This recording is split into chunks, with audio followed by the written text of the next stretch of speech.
Peddapalli municipal పరిధిలోని double bedroom రూమ్లలో దొంగలు పడ్డారు. దీంతో డబుల్ బెడ్రూమ్లలో ఉండేవారు ఒక్కసారిగా భయాందోళనకు గురైనారు.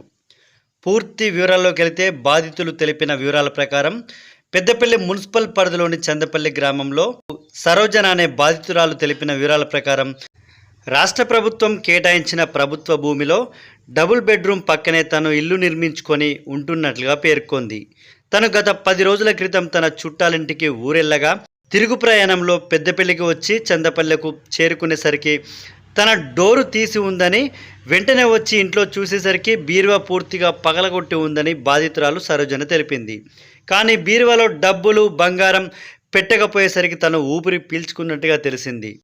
డబుల్ బెడ్రూమ్ల పరిసర ప్రాంతాల్లో నిర్మానుష్యంగా ఉండడం, ప్రజలు లేకపోవడంతో మద్యం సేవించేవారు రాత్రి సాయంత్రం సమయంలో వచ్చి ఇక్కడ జల్సాలు చేస్తున్నారని, అందులో మంచి చెడు ఎవరు తెలియక తాము డోర్లు వేసుకొని ఇంట్లోనే ఉంటున్నట్లుగా వారు పేర్కొన్నారు.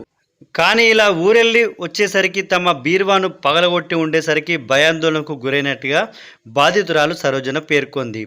100 డైల్కు ఫోన్ చేసి సమాచారం అందిస్తానని బాధితురాలు తెలిపింది.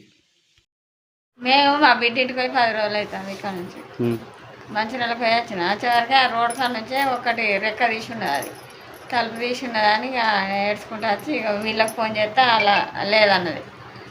లేదన్న వాళ్ళు అది మా బిడ్డకు ఫోన్ చేసినాం, మా బిడ్డకు వచ్చింది. ఇక శ్రీధర్ రెడ్డి వచ్చిండు, శ్రీధర్ చూసిండు. మరి ఏం పోలేదంటే ఏం పోలేదు కానీ పోలీస్ కంప్లైంట్ ఇవ్వాలి అని చెప్తాను. మళ్ళీ ఏమేమి బల్ల కొట్టిండు? అది ఒకటే బీరువా వాళ్ళకి కొట్టిండ్రు. ఏంటంటే మరి బంగారం ఏమైనా పోయిందా? ఏం పోలే.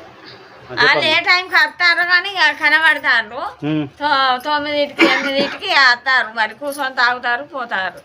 మరి ఇవి డబల్ బెడ్రూమ్లు ఇస్తే మంచిగా కదా. బండ్ల విన్నే వచ్చి తాగుతారు. ఎవరిని చూస్తాం, ఎవరు వస్తారు పోతారు. మేము ఉన్నా కూడా డోర్ పెట్టుకుంటాం 6-7కి అయితే వాళ్ళు వస్తాయని. మరి అవి ఎప్పుడు ఇస్తే అవి ఎంత ఇస్తే అంత మంచిది.